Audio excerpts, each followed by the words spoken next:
Hi, ఇవి నా సీమంతం ఫోటోలు. నాకు 5th మంత్లో సీమంతం చేశారు. చాలామంది 7th మంత్ 9th మంత్లో చేస్తారంట సీమంతం, కానీ మా సైడ్ అయితే 5th మంత్లోనే చేస్తారు ఎక్కువగా.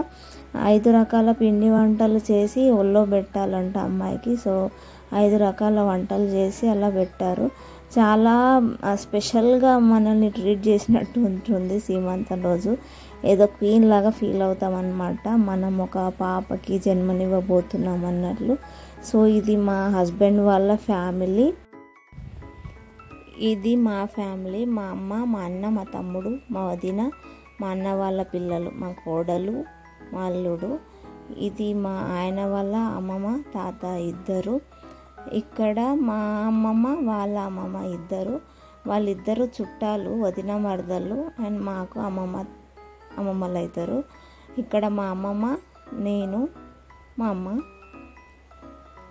ఇది నేను, మా అమ్మ. ఇక్కడ ఫుడ్ ఇంట్లోనే ప్రిపేర్ చేసాం. ఆ రోజు కొంతమందిని పిలిచి చేసుకున్నాం సీమంతం, పెద్దగా సెలబ్రేట్ ఏం చేయలేదు. సో ఇంట్లోనే ఫుడ్ ప్రిపేర్ చేసి పెడుతున్నారనమాట. ఇక్కడ నేను, మా అమ్మ. ఇక్కడ నా ఫేస్లో మీరు క్లియర్గా పిగ్మెంటేషన్ చూడొచ్చు. నాకు జానుతో ప్రెగ్నెంట్గా ఉన్న టైంలో బాగా పిగ్మెంటేషన్ వచ్చింది ఫేస్ మీద.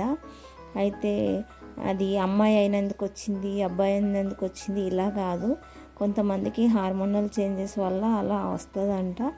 జాను పుట్టిన తర్వాత 1 మంత్లో మళ్ళీ మొత్తం పోయింది, నాకు ఫేస్ అంతా క్లియర్ అయింది. కానీ ఇప్పుడు 2nd ప్రెగ్నెన్సీలో మళ్ళీ వచ్చింది.